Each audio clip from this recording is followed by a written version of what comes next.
मेरा नाम है इंद्रेश चौहान और मैं एमबीबीएस थर्ड ईयर का स्टूडेंट हूँ। मैं आज आपको डेंगू फीवर के बारे में पढ़ाऊँगा। तो जैसे कि आप लोग जानते हैं कि जो डेंगू वायरस होता है उसी से हमारा डेंगू डिजीज होता है ना। इस डेंगू फीवर को जो काज होता है वो एक वायरस होता है, ठीक है, जिसको डेंगू वायरस के नाम से जानते हैं। और ये मैं इसको शॉर्ट में डेन वी लिख रहा हूँ, है ना। तो ये डेंगू वायरस होता है जो कि मोस्ट कॉमन अर्बो वायरस होता है। अर्बो वायरस एक वायरसों का ग्रुप होता है जो कि डिजीज कॉज करता है और वेक्टर के थ्रू फैलता है। वेक्टर जो कि मॉस्क्यूटो है ना। वेक्टर क्या होता है? जो मतलब जो वायरस को एक पर्सन से दूसरे पर्सन में ट्रांसफ़र करता है, ठीक है, तो उसको वेक्टर बोलते हैं। तो ये अर्बो वायरस इसलिए बोलते हैं इसको। और जो डेंगू वायरस होता है वो ब्रेक बोन फीवर है ना। ब्रेक बोन फीवर इसको बोलते हैं क्योंकि इसमें जो ज्वाइंट पेन बहुत सीवियर होता है। ज्वाइंट पेन और बोन पेन बहुत तेज होता है, ठीक है। इसका जो वेक्टर का जो नाम होता है वो एक मॉस्क्यूटो है जिसका नाम है एडीज एजिप्टाई, ठीक है। उसी से स्प्रेड करता है डेंगू फीवर। अगर मान लो एक कोई पर्सन है जिसको डिजीज पहले से प्रेजेंट है ना, इसको पहले मॉस्क्यूटो इसको बाइट किया, उसके बाद जाके किसी ऐसे पर्सन को बाइट किया जिसको डिजीज नहीं है, डिजीज उसमें एब्सेंट है, तो उसको भी डिजीज हो जाएगा, ठीक है। तो bite repeatedly more than one person, ठीक है। और अगर कोई प्रेग्नेंट मदर है तो और उसको डेंगू फीवर है या डेंगू वायरस का एक्सपोजर है तो उसके चाइल्ड में भी वो ट्रांसफ़र हो सकता है, ठीक है। और जो डेंगू फीवर का इंक्यूबेशन पीरियड होता है वो 3 to 10 डेज का होता है। अब इंक्यूबेशन पीरियड क्या होता है? ये डेंगू वायरस जब हमारी बॉडी में इंटर किया तब से लेकर जब तक कोई सिम्टम नहीं आ जाता है ना, उसके बीच का जो टाइम पीरियड होता है उसको बोलते हैं इंक्यूबेशन पीरियड, जो कि डेंगू फीवर में 3 to 10 डेज का होता है, ठीक है।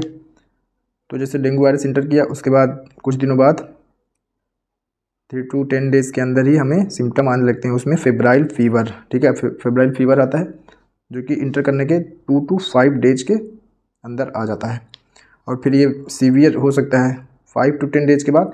फीवर जो होता है वो बहुत ही सीवियर फॉर्म में हो जाता है, तेज़ बुखार हमें चढ़ने लगता है, ठीक है। अब हम डेंगू के सिम्टम की बात करें, ठीक है। तो डेंगू का जो सिम्टम होता है वो सबसे पहले फीवर के फॉर्म में दिखता है, डेंगू फीवर है ना। इसके अंदर बहुत से सिम्टम आते हैं डेंगू में। जैसे सबसे फर्स्ट जो सिम्टम है वो हाई ग्रेड फीवर, डेंगू में बहुत तेज़ बुखार चढ़ता है ना। और दूसरा जो सिम्टम है मैकुलो पॉपुलर रास, ये हमारे स्किन पे चकत्ते पड़ जाते हैं, रेड रेड है ना, तो इसको बोलते हैं मैकुलो पॉपुलर रास। और बहुत जोर हेडेक होता है, सिर दर्द भी होता है डेंगू फीवर के सिम्टम में। और मसल और जॉइंट पेन, जैसे कि पहले ही आपको बताया हूँ कि इसको देखिए ये ब्रेक बोन फीवर बोलते हैं इसको क्योंकि जॉइंट और बोन पेन बहुत ज़्यादा होता है, ठीक है। तो वही सिम्टम में है कि मसल और जॉइंट पेन भी डेंगू फीवर का सिम्टम होता है। और रिट्रो ऑर्बिटल पेन होता है। रिट्रो ऑर्बिटल पेन जैसे हमारे आँख के पीछे है ना जो ऑर्बिट होता है, रिट्रो का मतलब पीछे होता है, ऑर्बिट मतलब ऑर्बिट, तो आँख के पीछे वाले ऑर्बिट में बहुत जोर पेन होता है, ठीक है। ऐसे आप समझ लो कि रिट्रो ऑर्बिटल पेन का मतलब होता है आँख के पीछे दर्द। नोजिया और वोमिटिंग भी होता है, ठीक है। ये इसके कुछ सिम्टम होते हैं। तो और सिम्टम में देखेंगे, जो सिम्टम का अगला स्टेज को डेंगू हीमोरेजिक फीवर बोलते हैं, ठीक है। तो इसमें बहुत तेज़ बुखार रहता है, कॉन्टीन्यूअस फीवर रहता है। फीवर मतलब उतरता ही नहीं है, लगातार फीवर बना रहता है, तो कॉन्टीन्यूअस फीवर। फिर थ्रम्बोसाइटोपेनिया देखने को मिलता है। थ्रम्बोसाइटोपेनिया का मतलब होता है प्लेटलेट जो सेल होता है हमारी बॉडी में, ठीक है, जो जिसका फंक्शन होता है ब्लड क्लॉटिंग। तो जो प्लेटलेट सेल होता है वो नॉर्मल काउंट से बहुत ज़्यादा डिक्रीज हो जाता है, ठीक है। प्लेटलेट सेल काउंट बहुत डिक्रीज हो जाता है। तो जब प्लेटलेट सेल काउंट डिक्रीज हो जाएगा तो ब्लड क्लॉटिंग सही से नहीं हो पाएगा, है ना। तो ब्लीडिंग फ्रॉम स्किन माउथ और नोज, तो ब्लीडिंग होगा स्किन से, माउथ से, नोज से, है ना, क्योंकि प्लेटलेट काउंट बहुत कम हो जाता है डेंगू फीवर में। उसके बाद अगला स्टेज आता है सिम्टम का डेंगू शॉक सिंड्रोम। तो डेंगू शॉक सिंड्रोम में क्या होता है कि जो ऊपर ये डेंगू हीमोरेजिक फीवर का जो सिम्टम सब है ये वो सब प्रेजेंट होता है डेंगू शॉक सिंड्रोम में। All dengue haemorrhagic fever criteria present होता है। उसके अलावा भी कुछ सिम्टम पाए जाते हैं, ठीक है। जैसे वीक पल्स, पल्स बहुत वीक हो जाता है, जिससे हार्ट अटैक के चांसेस भी बहुत इंक्रीज हो जाते हैं। और जो स्किन होता है वो बहुत कोल्ड हो जाती है, ठीक है। Presence of cold and clammy skin, clammy का मतलब चिपचिपा हो जाता है, स्किन चिपचिपी हो जाती है, ठीक है। और हमारा जो ब्लड प्रेशर है वो बहुत डिक्रीज हो जाता है, 20 mmHg से भी कम हो जाता है, ठीक है। हाइपोटेंशन सिम्टम भी डेंगू फीवर में देखने को मिलता है। अब इसके लैब डायग्नोसिस की बात करते हैं।